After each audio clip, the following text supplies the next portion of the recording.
Le Cid de Corneille. Dans cette vidéo, il n'y aura que le préface. Préface. Le Cid? Oui, mais lequel? Ce n'est pas le moindre paradoxe. En effet, en cette pièce, que tout le monde connaît et qui figure en panthéon incontesté du théâtre en France comme dans le monde entier, qu'elle soit en fait une pièce problématique, chargée d'ombre et de mystère, et sur laquelle a pesé dès la querelle qui en a accompagné la création, le poids de la controverse, voire de la suspicion. Et il n'est pas sûr que le Cid, si connu et reconnu, l'ait toujours été et continue à l'être de façon univoque, cohérente, assurée. Car il n'y a pas qu'un Cid, mais deux au moins, et peut-être même à y regarder de près davantage encore.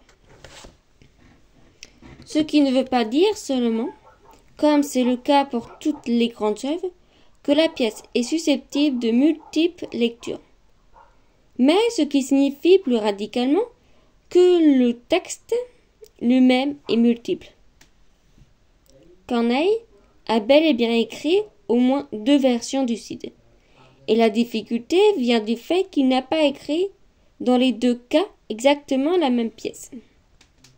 D'où non seulement des difficultés d'interprétation, au sens littéraire comme au sens dramaturgique, mais aussi bien dans des malentendus. On n'est jamais sûr quand on parle du Cid, de parler du bon. Aussi importe-t-il de fixer les conditions de composition de la scène et d'en analyser les développements avant de lire le texte, savoir quel il est et d'où il vient. Le Cid est le théâtre des années 1630. En 1637, Pierre Corneille a 31 ans, originaire de Rouen, où il est né le 6 juin 1606, dans une famille de bourgeoisie de robe. Il a reçu au collège de jésuites de la ville l'éducation solide et rigoureuse caractéristique de son milieu, qu'il a engagé vers des études de droit. Celle-ci le destine à exercer une de ces charges qui, grâce à la vénalité des offices consacrant l'irrésistible montée de la catégorie sociale à laquelle il appartient. En 1628, son père lui achète deux de ses offices modestes, encore mais prometteurs, d'avocat en eau et forêt et à l'amirauté de France. Or, en 1629, l'avocat qui vient tout juste en février, l'entrée en fonction donne à une troupe de comédie de passage à Rouen une comédie de son invention, Mélite. La troupe, qui est dirigée par Charles Lenoir et qui compte dans ses rangs le célèbre Mondoré, représente la pièce à Paris durant l'hiver 1629-1630. Et le succès que celle-ci remporte lance aussitôt la carrière du nouvel auteur dramatique. Une question évidemment se pose, qui est de savoir pourquoi un jeune bourgeois qui, au demeurant, restera toute sa vie attaché à son milieu et aux charges qu'il exerce, peut se trouver ainsi attiré par le théâtre de ce domaine, si manifestement éloigné des préoccupations du monde auquel il appartient. Sans doute, la première réponse est-elle à chercher dans l'enseignement des jésuites, chez lesquels le théâtre tient une place importante, et pas seulement à travers les pièces des collèges qui suscitent dans leur établissement, mais par la valeur pédagogique et même morale qu'ils attachent à la représentation, au grand jour de la scène, des ressorts cachés du cœur humain. C'est au contact de ces professeurs que Corneille découvre le théâtre de la versification, mais plus encore dans la querelle de la moralité du théâtre qui agite dans le siècle, et à laquelle un chrétien fervent comme lui ne peut pas, ne pas être tout particulièrement sensible, la leçon de tolérance agrémentée de toutes les ressources de la casuité de ses maîtres et suites sera toujours par l'auteur dramatique qu'il va devenir à la fois une caution et même un encouragement. Le théâtre, loin du rigorisme janséniste qui le condamne peut-être, Corneille en est persuadé un facteur d'élévation morale et même spirituelle. Polyeucte en fera foi.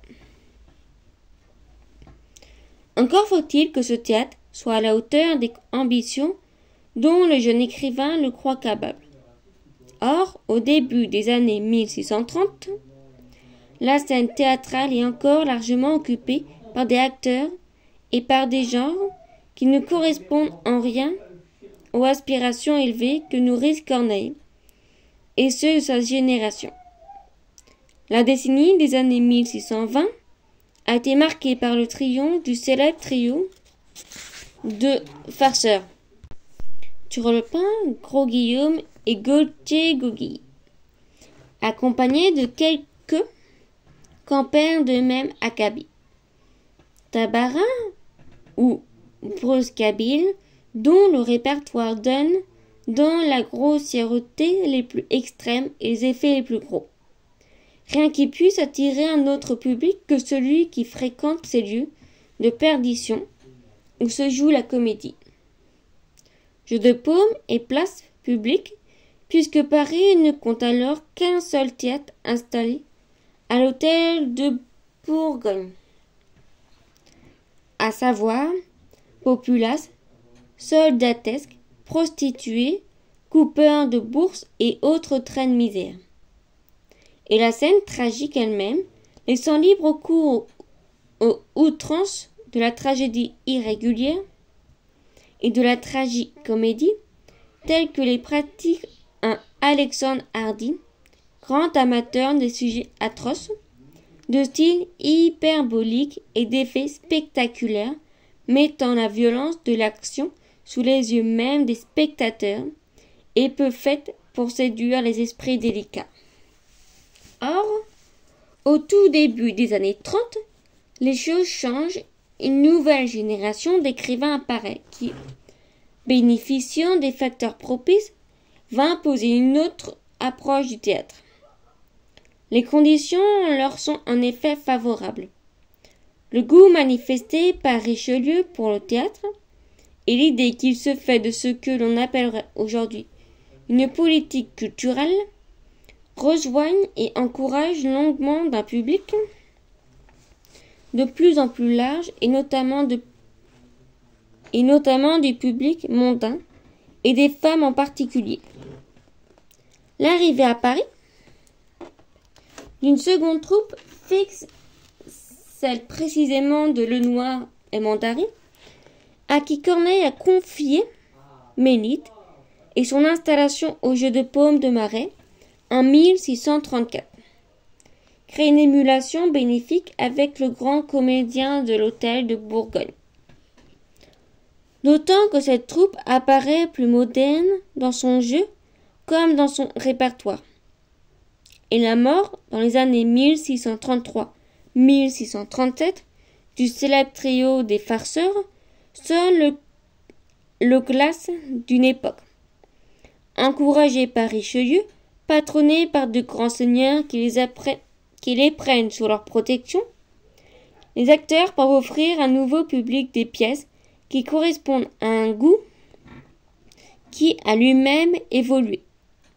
La comédie, comme Mélite, en montre la voie, se purge de toute grossièreté et tente de devenir tableau de mœurs et de caractère. Quant à la scène tragique, elle rompt progressivement avec une esthétique de l'effet et du spectaculaire.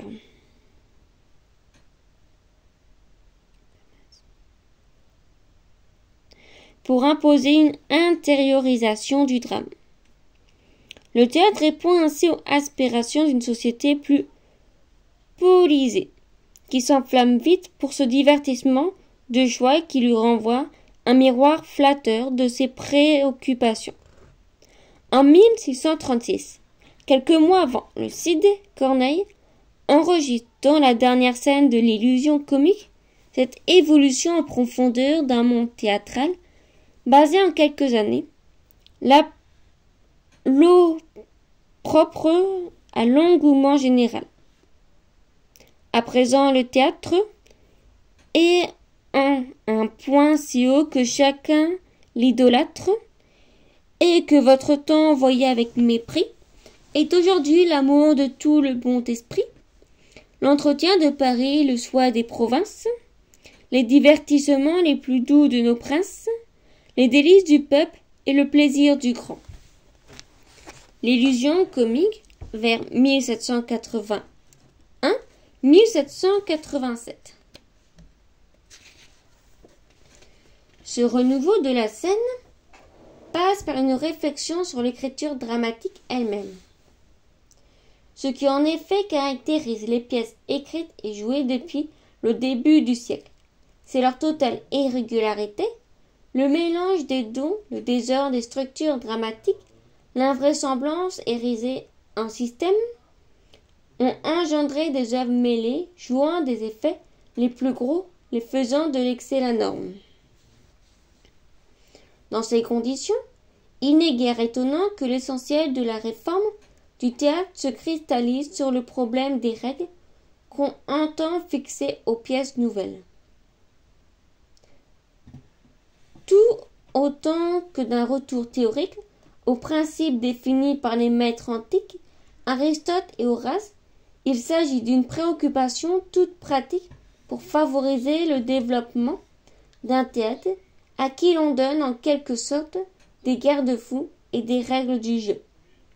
Si les principes de vraisemblance et de bienséance se conçoivent, tout naturellement pour enrayer les outrances et les débordements, dont on ne veut plus les fameuses règles des unités, sur lesquelles l'attention se polarise, sont conçues au départ pour favoriser le dramaturgie, fixer le temps, l'action et plus encore le lieu. C'est permettre de trouver, dans les cadres de la pièce écrite, la possibilité d'une représentation cohérente que l'éclatement des pièces irréguliers ne facilitait guère. Lorsque Corneille commence à écrire pour le théâtre en 1629, la question des règles de la préoccupe guère. Cette pièce, écrite de minutes dans l'examen, qui lui consacre en 1660, fut mon coup d'essai, et elle n'a garde d'être dans les règles, puisque je ne savais pas l'heure qu'il y en eut. De sa deuxième pièce, Clitandre, jouée la saison suivante, en 1630-1631, il signale qu'il a voulu la faire régulière, c'est-à-dire dans ses 24 heures, pour montrer qu'il était capable de suivre la règle de l'unité de temps, qui était, dit-il, l'unique règle que l'on connut en ce temps-là. L'examen, les comédies qui suivent, de la Veuve en 1631 et La Place Royale en 1634, font tous ressortir l'intention que Corneille porte à ces règles, qui désormais touchent aussi à l'action et au lieu. Mais ils témoignent aussi des libertés, des oppositions, des flottements qui sont les siens face à ces cadres qu'il trouve trop rigoureux. Et l'illusion comique en 1636 vient confirmer qu'il reste rétif à tout embrigadement. La pièce, présentée comme un étrange monstre, est le triomphe de l'irrégularité. Or, au moment même où Corneille l'envoie ainsi les dotes, dans une recherche doctrinale qui se précise en s'approfondissant, poussant les auteurs dramatiques à une rigueur toujours accrue. La scène tragique, en particulier, voit ainsi dans les années 1634-1636 l'émergence d'une tragédie régulière qui, sans se couper totalement des procédés hérités de la tragicomédie ou de la pastorale, témoigne d'un sens nouveau de l'action tragique. la Sophanisme de Mireille en 1634, l'Hercule mourant de Rotrou la même année, la mort de César de Scuderie et le Médée de Corneille lui-même en 1635, la Marianne de Tristan et le Lucrèce de Duruyer en 1636 traduisent ce renouveau de la tragédie en même temps qu'une réflexion manque encore de fondements théoriques assurés. Certains textes, comme la lettre sur la règle des 24 heures de Chapelain en 1630, ont certes déjà fourni des bases, mais celles-ci demandent à être affinées et précisées. Chaque pièce apparaît ainsi et en même comme un enjeu pratique dans la réflexion théorique qui est en cours. La question des règles se trouve posée par chaque nouvelle création qui vient apporter sa pierre à l'édifice pour le consolider ou l'affaiblir. Souvent, le Cid, par le flamboyant génie qu'elle révèle, la pièce se détache aussitôt de la production qui l'entoure, entraîne un engouement public considérable, écrase la scène tragique de sa réussite. Du coup, dans le contexte passionné de recherche et de discussion qui entoure ces règles, devenues le centre du débat dramatique, la pièce de Corneille, par le fait même qu'elle constitue un événement littéraire et qu'elle témoigne d'un talent propre et pesé durablement sur la vie du théâtre et a en influencé fortement les évolutions à venir. Je trouve représentée plus qu'elle-même. À travers elle, c'est le bien fondé de la conception d'un théâtre régulier qui se trouve mis en jeu. Le débat se cristallise dès lors tout entier sur la façon dont Corneille prend par la manière dont il les utilise, positionne par rapport aux règles.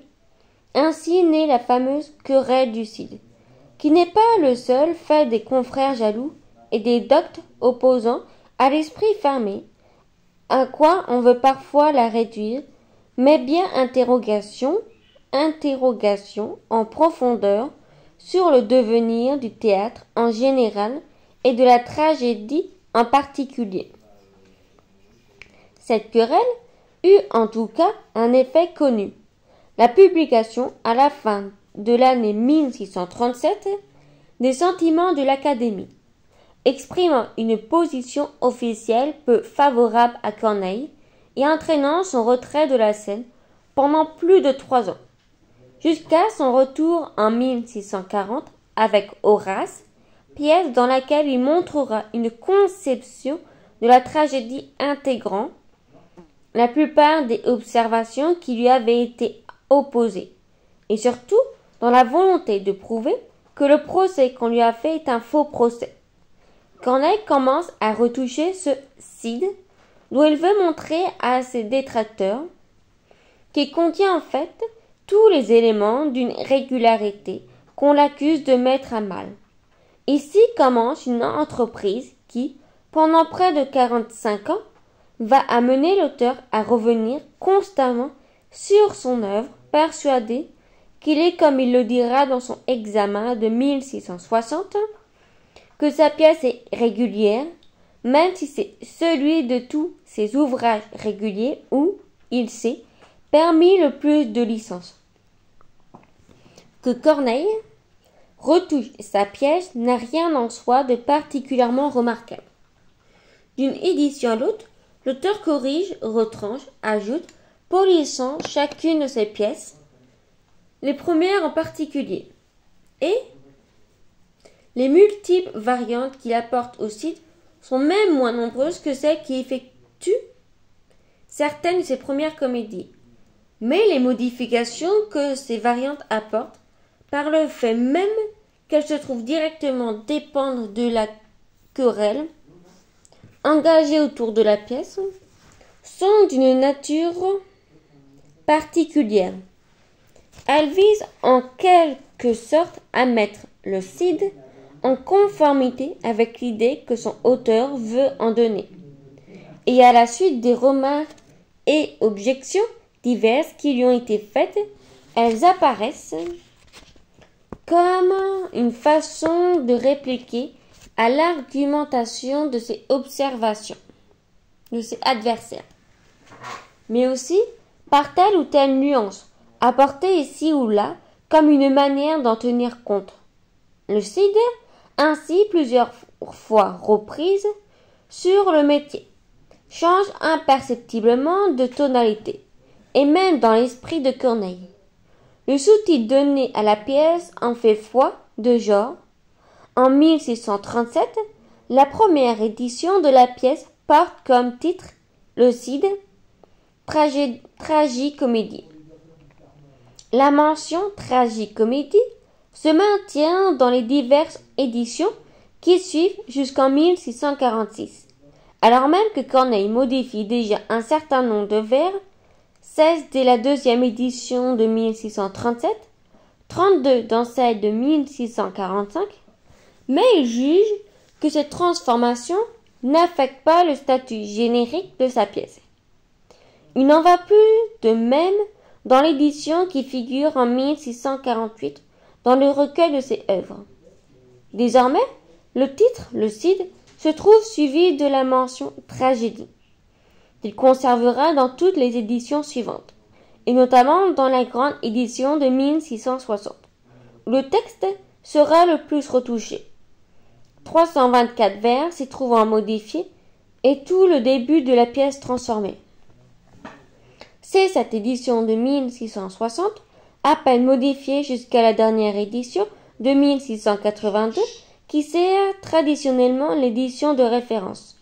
Le Cid, tel qu'on l'a lu et tel qu'on l'a joué depuis le XVIIe siècle, est ainsi un Cid profondément remanié. Mais c'est surtout un Cid sensiblement différent du Cid original, tel que Corneille l'a conçu et créé, ce qui ne va pas sans quelques conséquences fâcheuses, les commentaires dont on a longtemps agrémenté l'analyse de sa pièce pour parler dans une vision très romantique des choses de Corneille comme d'un génie enchaîné, contraint de se soumettre à des normes stérilisantes, cadrant mal avec le texte sur lequel on s'est appuyé pour en faire la preuve. S'il y a une liberté de la création cornélienne, elle est évidemment à chercher dans le texte original antérieur à toute querelle et témoignant de l'inspiration première de son auteur.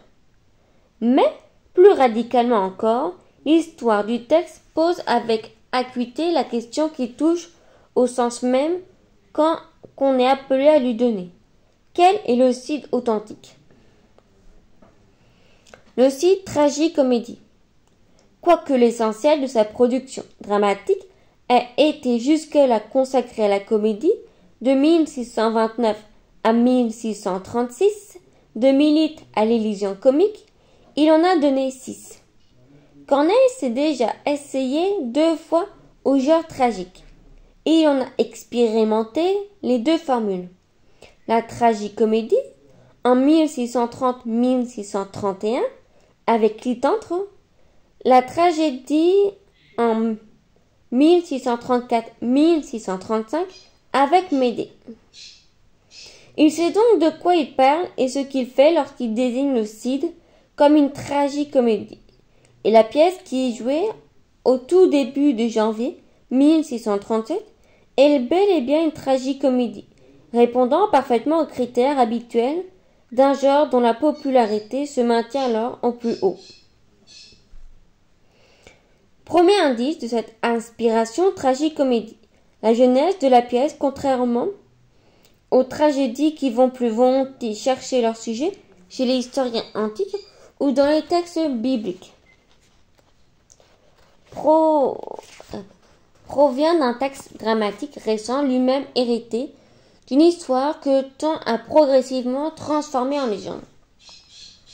La tragicomédie, en effet, plutôt que de se référer à l'histoire empruntant de préférence leur sujet aux grandes œuvres romanesques et de la littérature de fiction, ici elle ne dédaigne pas de mettre en scène d'illustres personnages comme dans la tragédie, ces noms dans leur dimension historique politiques ou religieuses, mais en les envisageant sous leur aspect privé, et notamment dans leur vie sentimentale.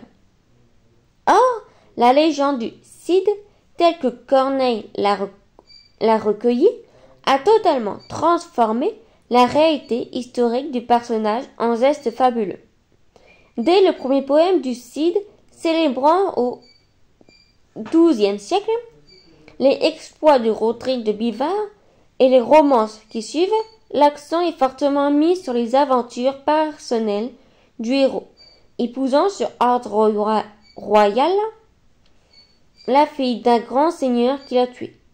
Hymen, dont le caractère romanesque se trouve fortement renforcé par Guylaine de Castro, dont Corneille fait sa source essentielle, lesquelles en 1621, dans sa pièce intitulée Las Mocétates dit Cid, montre Chimène, amoureuse de Rodrigue, avant même le duel qui va poser celui-ci au comte son père.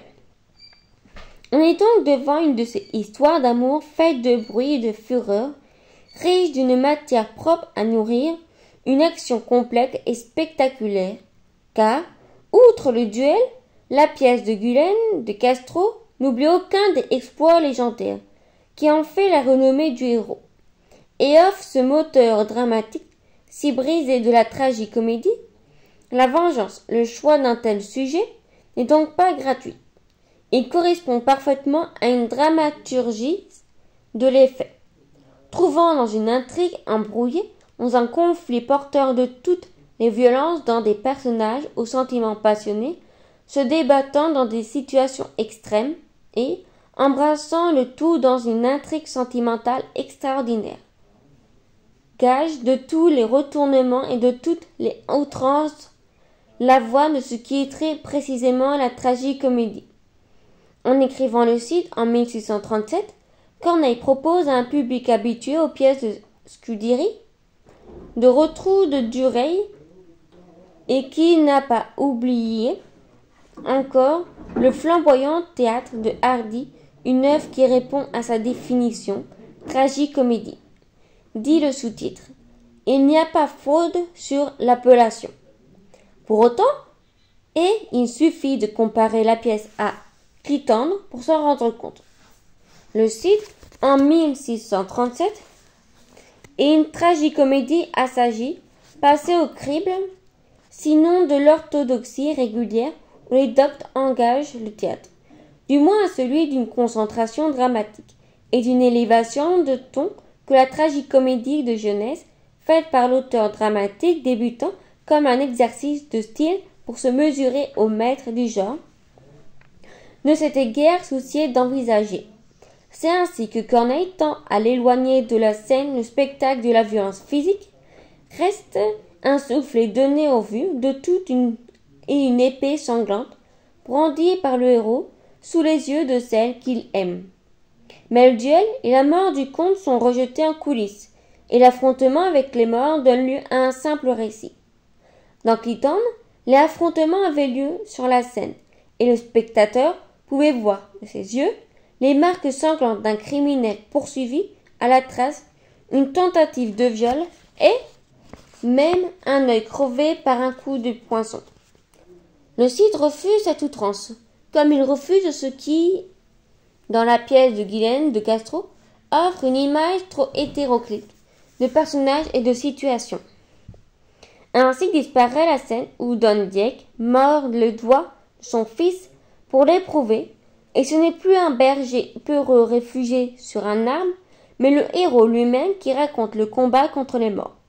Plus radicalement, Corneille concentre l'action en la débarrassant de plusieurs épisodes secondaires et en l'accent plus fermement sur les rapports de Rodrigue et de Chimène. Et il ne s'autorise plus de la longue durée, 3 ans, sur laquelle s'étalaient les enfances de Cid, pour essayer de faire tenir en un jour l'acmé paroxytique du drame qu'il raconte. Ainsi polie et resserrée, la pièce de Corneille marque une évolution sensible vers la rigueur par rapport à son modèle espagnol. Elle reste néanmoins dans son essence même une tragicomédie. Le texte originel de 1637 le montre d'autant mieux que par la suite, Corneille, voulant le plier aux exigences de la tragédie, en modifie ou en supprime les aspérités les plus sensibles. Or, toutes ces modifications vont dans le même sens. Elles visent à atténuer la virulence propre et à la tragicomédie, et notamment en changeant assez sensiblement ce qui constitue dans la première version de la pièce son axe central, à savoir l'intrigue sentimentale. Le premier, Cid, est d'abord fidèle en cela à l'aspect romanesque de la tragicomédie, une histoire d'amour. On serait même tenté de dire que le personnage central de l'intrigue, celui autour duquel s'organise l'action dramatique, et non pas le Cid, qui donne son titre à la pièce, mais bien Chimène. On peut en voir une preuve dans la façon même dont le public du temps reçoit la pièce. L'adversaire de Corneille, lui, reprochant son irrégularité, concentre leur attaque sur le personnage de la jeune fille. Alors que Roderick, en quelque sorte, est levé à la dignité tragique par la grandeur de ses actes, ne suscite guère de réprobation. Chimène, c'est-à-dire la dimension essentiellement sentimentale du drame, s'attire sur les reproches et sa conduite qui laisse manifestement la part la plus belle à son amour, lesquels triomphent au bout du compte de son désir de vengeance est proprement jugée scandaleuse, ce qui ne saurait surprendre si l'on remarque que la pièce commence en 1637 par une double scène entre le comte, le père et Elvire. Puis entre cette pièce, Elvire et Chimène, la fille, qui donne d'emblée au drame une coloration privée, domestique même, celle d'un père cherchant à savoir quels sont les sentiments exacts de sa fille qu'il veut marier, et de cette fille cherchant à savoir quelles sont les intentions exactes de son père quant au mariage qu'elle espère. À partir de là, tout ce qui survient au fil de l'action constitue une série d'obstacles qui sont autant d'empêchements à ce mariage attendu, rendu soudain problématique, voire impossible, par les circonstances malheureuses qui séparent les amants. Tout à sa passion, Chimène réagit à la fois en fille désespérée par la mort de son père, mais aussi en amante blessée par ce bonheur, tant espéré qu'elle voit soudain s'enfuir. Jeune, sans la retenue que l'âge et le sens de convenance pourraient lui donner, elle laisse éclater sa douleur, sa colère, son ressentiment, preuve assurée de cette soudaine déréliction où elle se trouve. Sa fougue éclate dans la façon qu'elle a par exemple de renvoyer d'un sens qu'elle croit vertueux de Roderick, de se donner tout entière à cet amant, qu'elle croit mort dans les vers que Corneille supprimera en 1660. Pardonne, cher amant, à sa rigueur sanglante, songe que je suis fille aussi bien comme amante. Si j'ai vengé mon père aux dépenses de ton sang, de mieux pour te venger, j'épuiserai mon flanc.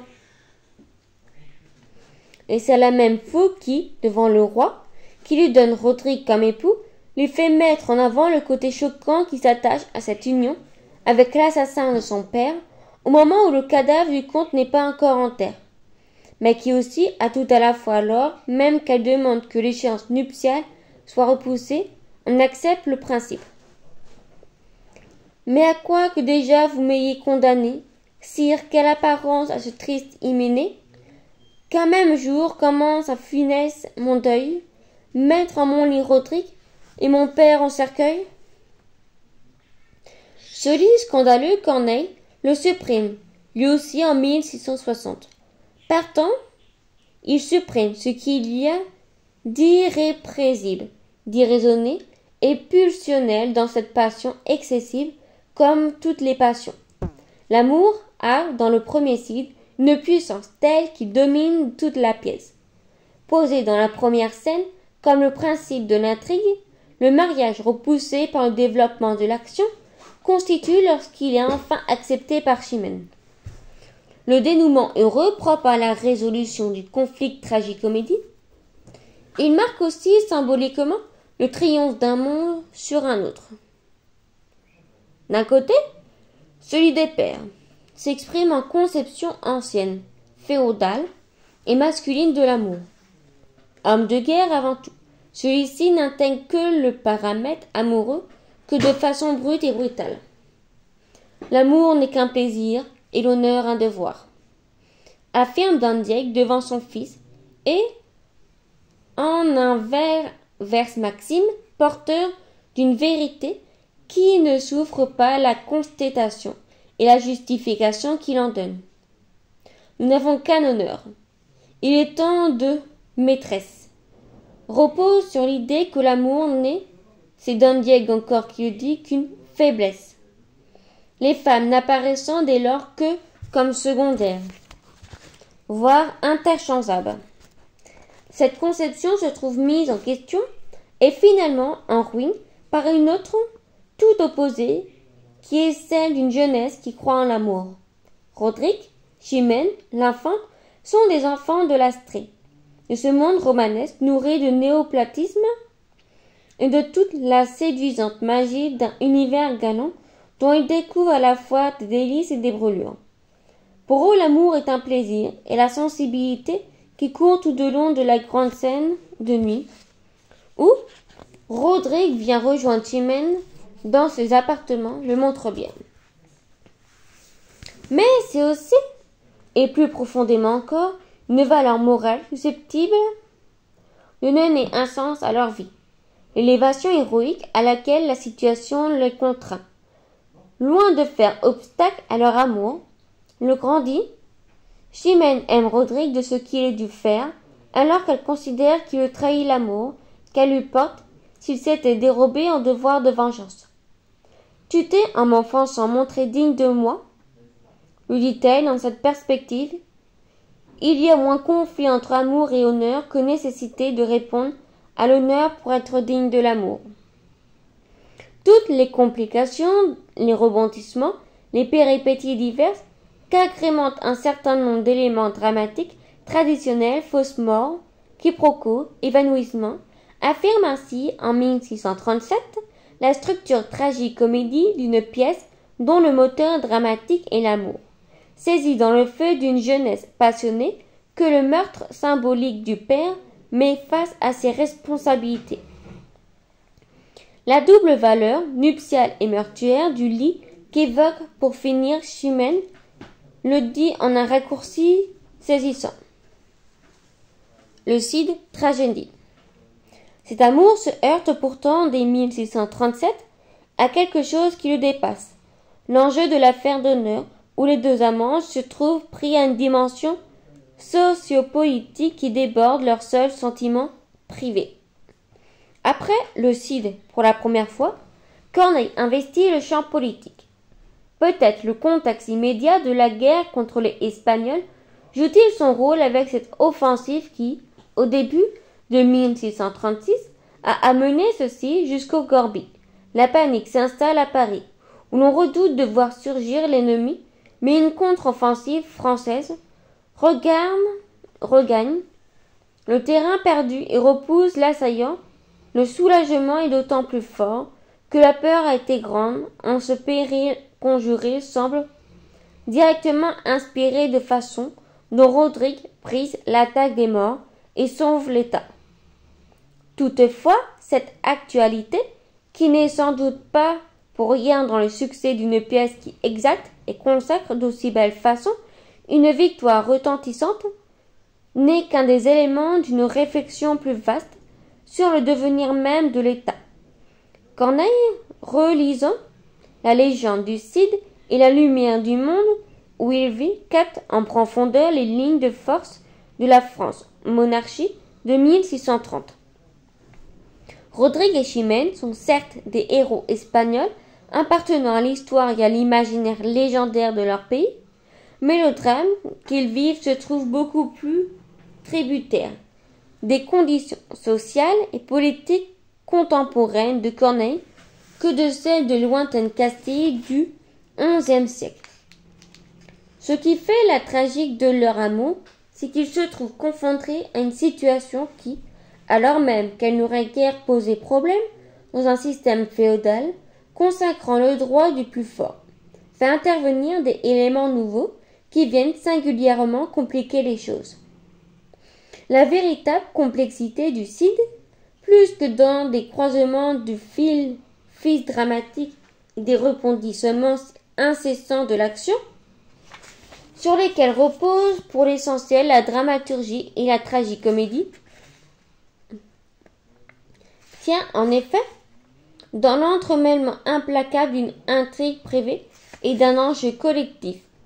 L'amour considéré d'abord, c'est l'ouverture de la pièce en 1637, dont sa seule dimension familiale bascule avec le duel du comte et de Rodrigue dans le domaine proprement politique. En réglant par l'épée le différend qui les oppose, les deux hommes contreviennent directement au édit que Richelieu multiplie depuis 1626. Contre les duels édits qui sont eux-mêmes la traduction d'une politique de renforcement du pouvoir royal face à l'individualisme nobiliaire. Ce qui est proprement au jeu, c'est la naissance d'un État moderne. Le comte qui brave l'autorité royale et refuse de se soumettre aux ordres du roi, mais aussi Dondier qui règle ses comptes directement par le canal de son fils sans passer par la justice royale, représente un système féodal et les grands partagent le principe du pouvoir avec le roi, qui n'est que le premier d'entre eux. Tout l'effort de Richelieu épousant en profondeur les lames de fond d'une évolution sociale qui ébranle de plus en plus l'ancien édifice féodal et, du coup, amorce le recul inexorable de la noblesse. Vise à la naissance d'un pouvoir royal, absolu, central, indépendant, des forces centrifuges qui mettent en péril son existence. Mais songez que les rois veulent être absolus. Dit sans ombage, donne Arias au comte qui se rébisse contre ce pouvoir. Rodrigue est là et, à sa façon, l'artisan emblématique de cette politique, héritier de son sang. Il venge certes son père, fidèle en cela aux valeurs de sa caste, mais son acte rejoint l'arrêt du roi qui a condamné le comte. En tuant ce grand seigneur rebelle, il fait sans même qu'il s'en doute le jeu du pouvoir. Reste pour lui la nécessité, s'il ne veut pas être rebelle à son tour, de se mettre sciemment, cette fois au service du roi. Son action audacieuse contre les morts, dont il prend seul l'initiative, ultime acte d'indépendance dont il s'excuse ensuite auprès du monarque, sauve non seulement l'état du péril extérieur, mais par sa propre soumission garantit celui-ci du péril intérieur. Rodrigue, par ce double acte de courage, devient le Cid, c'est-à-dire le champion d'une royauté qui, par la bouche du roi lui-même, soit désormais le Cid, consacre sa gloire et en accepte le service. Face à cette mécanique du pouvoir royal qui intègre les actes de Rodrigue à ses propres rouages, le combat mené par Chimène se trouve condamné d'avance. Par le pouvoir royal, c'est Rodrigue, symbole d'une noblesse garante de l'État, en se mettant entièrement à son service, qui l'emporte sur le comte, image d'un pouvoir féodal dangereux et rebelle. Le roi le dit au nouveau Cid. J'excuse ta chaleur à venger ton offense, et l'État défendu me parle en ta défense. Crois que dorénavant Chimène a beau parler, je n'écoute plus que pour la consoler. La séparation de Rodrigue, devenue désormais sur l'échiquier royal une pièce majeure, et de Chimène, qui continue, elle, à jouer sur le seul plan privé, amoureux et familial, et inscrite dans la logique de location, c'est Roderick que Chimène continue à aimer, mais c'est le Cid que le roi lui propose d'épouser. En 1637, le registre de la tragicomédie, sans ignorer cet aspect, fait que Chimène se contente de retarder le moment du mariage avec des arguments qui relèvent de sa propre préoccupation privée. Mon deuil, mon lit, mon père, mon honneur, mes mains dans le sang paternel. En 1660, l'inflexion tragique change sensiblement le regard de la jeune fille. Désormais, elle refuse l'hymen proposé au nom même d'exigences politiques qu'elle envisage, dès lors de façon lucide, en opposant au roi le « vous » de l'État, auquel appartient dorénavant Roderick, et le « je » de son amour et de son honneur privé, qui ne servirait plus que de monnaie d'échange. Pourriez-vous, à vos yeux, souffrir cette hyménée? Et quand de mon devoir vous voulez cet effort, toute votre justice en est-elle d'accord? Si Roderick à l'État devient si nécessaire, de ce qu'il fait pour vous dois-je être le salaire? Le tragique de l'action, l'intrusion dans le drame sentimental des enjeux politiques, l'héroïsation de Roderick, révélé à lui-même et comme transfiguré par une situation et par le choix que celle-ci l'amène à prendre l'élévation morale, enfin qui hausse le conflit romanesque jusqu'au drame sublime. La dimension de la tragédie est bien présente dès 1737.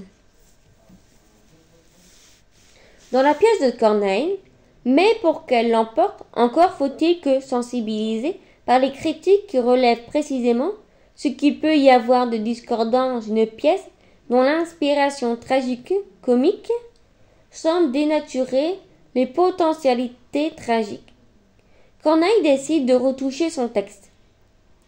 Tout le travail de correction qu'il entreprend dès lors vise ainsi à extraire de sa tragicomédie la tragédie qui s'y trouve, les modifications qu'il apporte, tant à la structure dramatique qu'il resserre qu'aux personnages dont il gomme ce qui, dans leur expression même, paraît trop excessif, traduit certes une volonté de régulariser.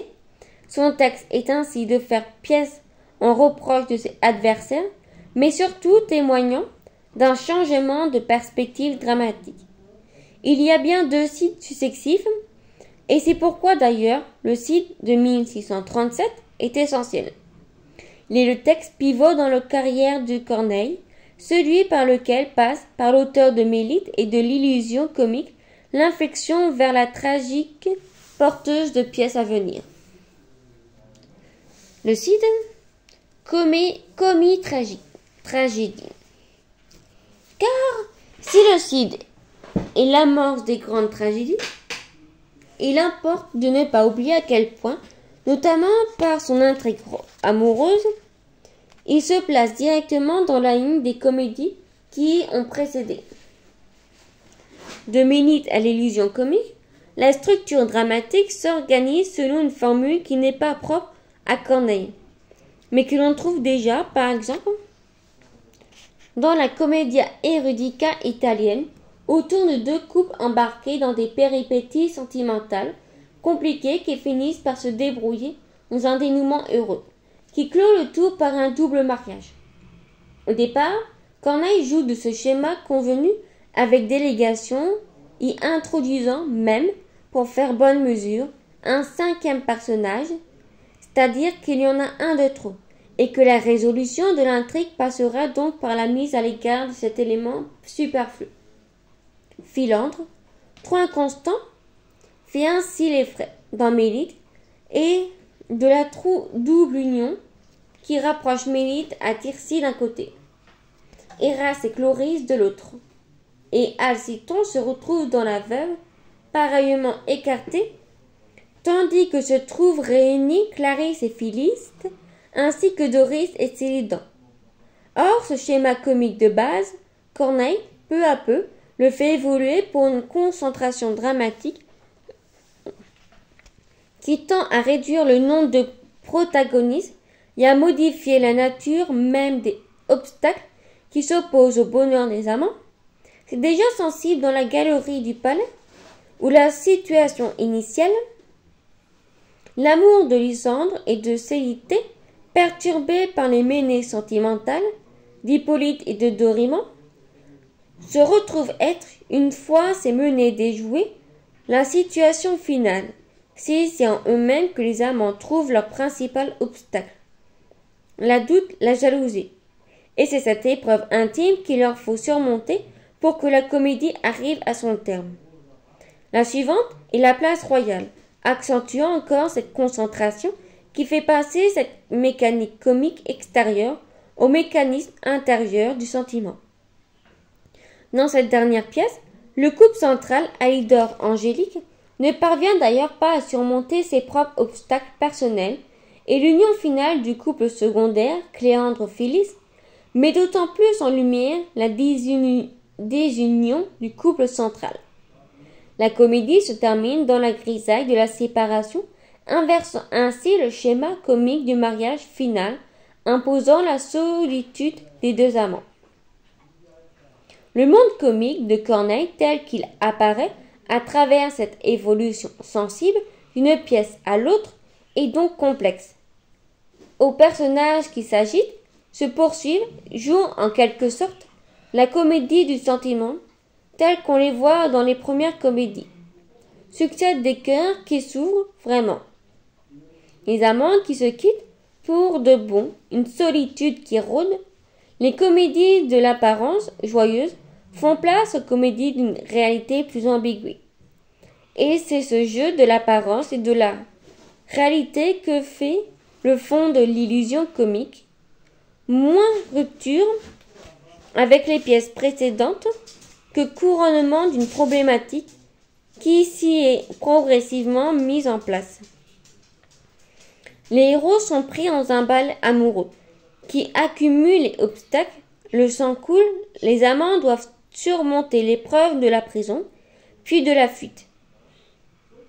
Leurs unions sont donc fortement la tragédie. De plus, dans l'illusion, un musicien raconte l'aventure des personnages sous forme de tragédie. Ce théâtre dans le théâtre insère une fausse tragédie dans la vraie comédie.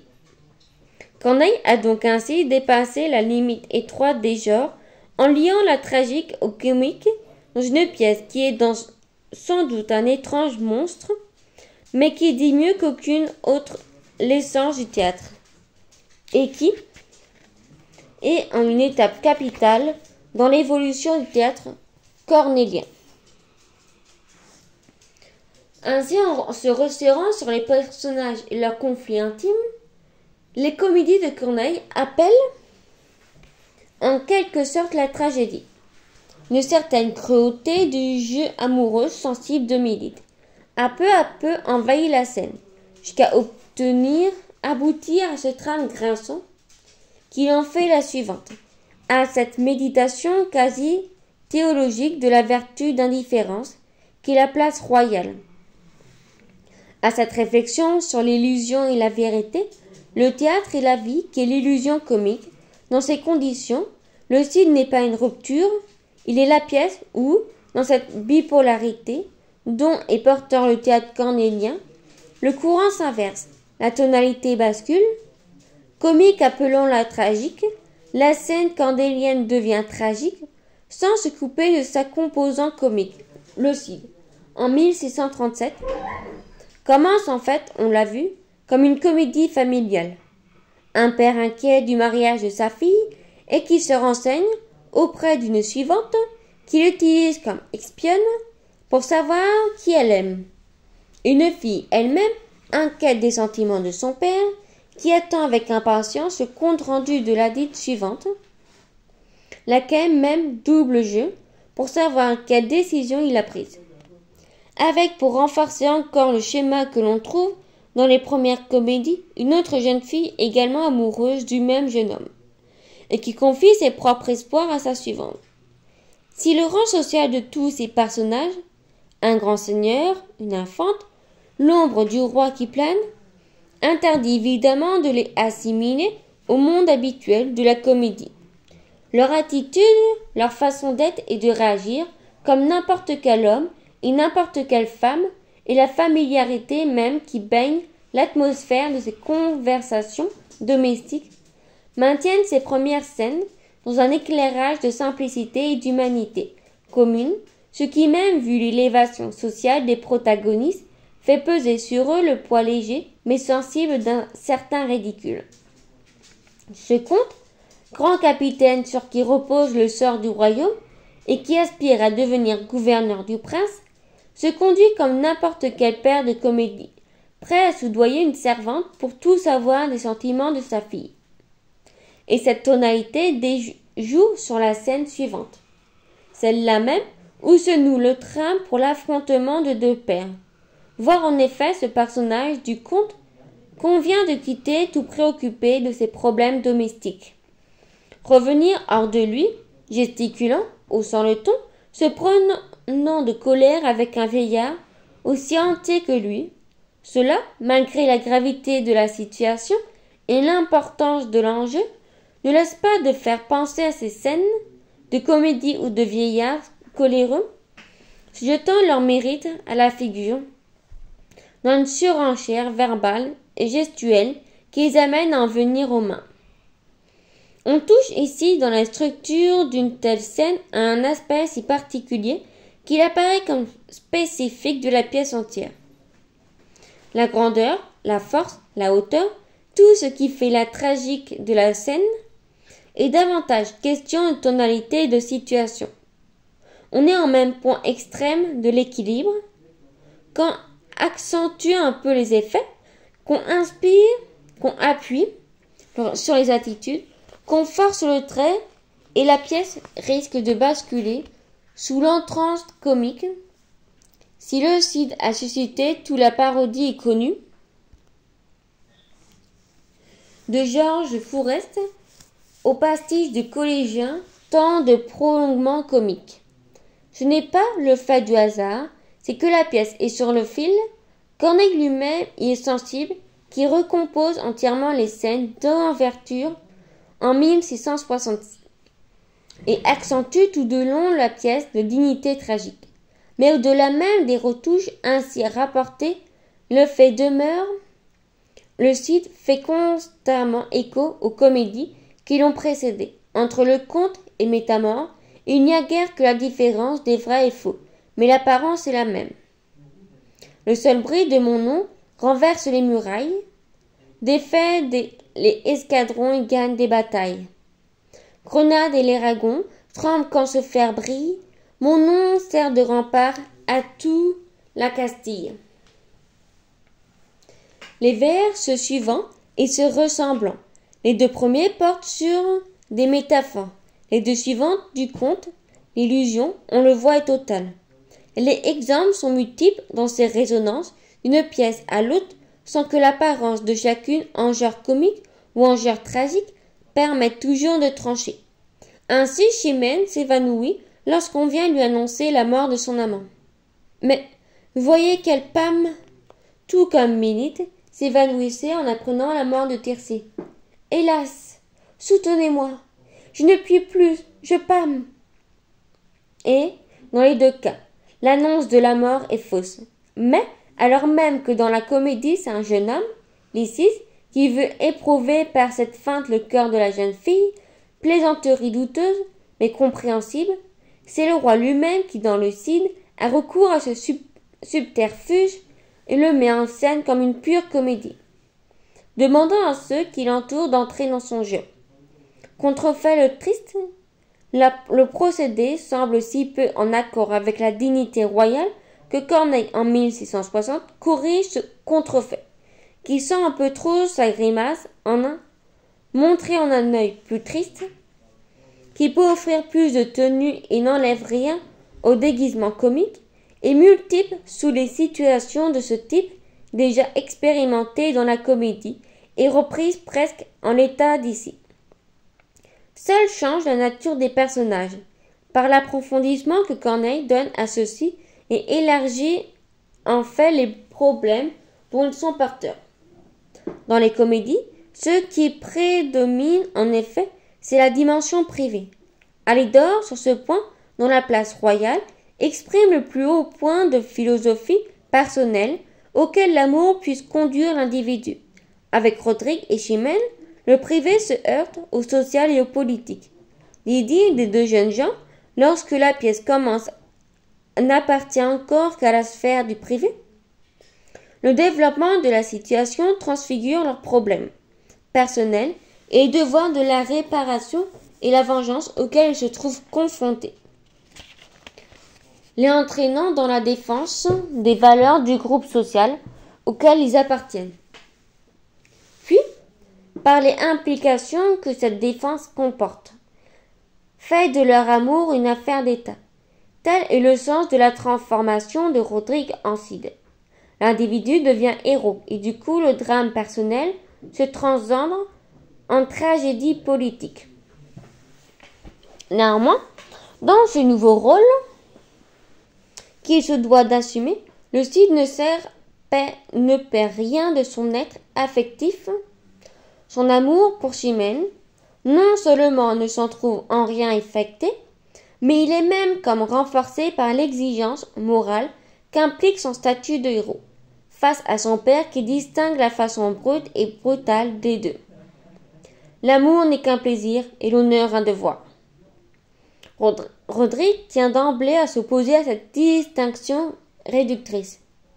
L'infamie est pareille et suit également, le guerrier son courage et le perfide amant.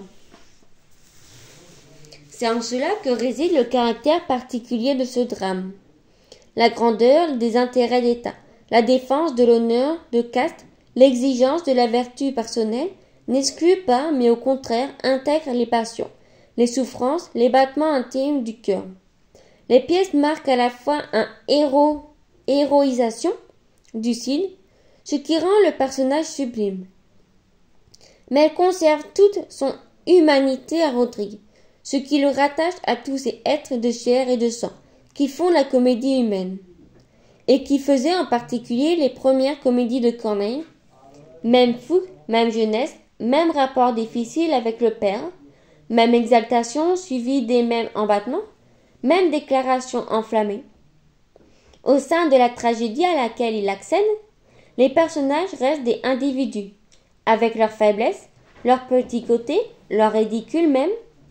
Vaniteux le comte, entêté, Don Diego, plus bonhomme qu'autoritaire, Don Fernand, romanesque, l'infante, écorché vif, Chimène, fougueux, Rodrigue, et tous ces débattants dans un drame qui les dépasse et au niveau duquel ils se haussent, mais en restant eux-mêmes. Les héros cornéliens dans le Cide ne sont pas figés parce qu'ils sont en devenir. Ils sont encore leurs prédécesseurs des comédies. S'ils sont déjà leurs successeurs des tragédies, et c'est ce qui les rend plus attachants que d'autres, il y a dans cette pièce charnière trace de ce que l'on pourrait appeler la tentation comique de Corneille, qui innerve ses premières pièces et qui énervera encore les dernières chargées de moins d'héroïsme et de plus d'humanité que les grandes tragédies de l'âge mûr, comme il y a chez Molière une tentation tragique avortée dans Don Garci de Navarre, et du coup se rapportant sur toutes les grandes comédies. Il y a chez Corneille une tentation comique, c'est-à-dire une façon de prendre les hommes pour ce qu'ils sont et de les livrer tels quels au monde tragique. Dépassant la stricte question des règles et des genres, Corneille, comme Molière, fait évoluer les formes théâtrales, parce qu'il les plie à son univers personnel. Cette dualité, qui fait l'originalité, mais aussi le scandale d'une pièce échappant si manifestement au cadre au train de se constituer de la hiérarchie théâtrale, la version de 1637 la porte à son paroxysme, le côté entier des personnages ne se préoccupant pas de mettre la moindre sourdine à leur cri du cœur, montre que la transformation héroïque ne va pas sans mal et qu'on n'endosse pas impunément les habits tragiques. D'autant que l'âge de Chimène et de Rodrigue accompagne la tragédie morale et politique, où il se trouve plongé d'une dimension personnelle essentielle dans la vie de tout individu. Les événements les forçant à quitter le domaine protégé de la jeunesse pour assumer les responsabilités inhérentes à l'âge adulte. Le passage est difficile et le cœur et les corps renâclent. En 1660, Corneille aura 54 ans. Il lui sera alors plus facile d'accorder ses personnages à la dignité tragique en gommant ce que cette fougue juvénile pouvait avoir d'excessif. En étant plus impulsifs, les héros du premier Cid sont à la fois plus humains et ainsi plus proches de l'univers comique, et plus déchirés et ainsi impliqués de façon plus intime dans la dimension tragique du drame qui les touche, comédie-tragédie. En ce sens, le Cid de 1637 porte en lui toutes les ambivalences de l'univers dramatique de Corneille. C'est ce qui fait sa richesse et qui explique peut-être en dernière analyse le charme indéfinissable de la pièce. Cette sensation qu'elle offre à chaque lecture, à chaque représentation de dévoiler des zones d'ombre, des profondeurs secrètes qui n'en finissent pas de parler au cœur plus qu'à la raison et que toutes les classifications ne parviennent jamais à cerner totalement ni à enserrer dans les limitations d'une définition définitive. Le Cid, toujours recommencé. De Jean Serreuil. Fin du préface. La prochaine vidéo sera le Cid, tragicomédie. Acte 1er, scène première. Le comte Elvire.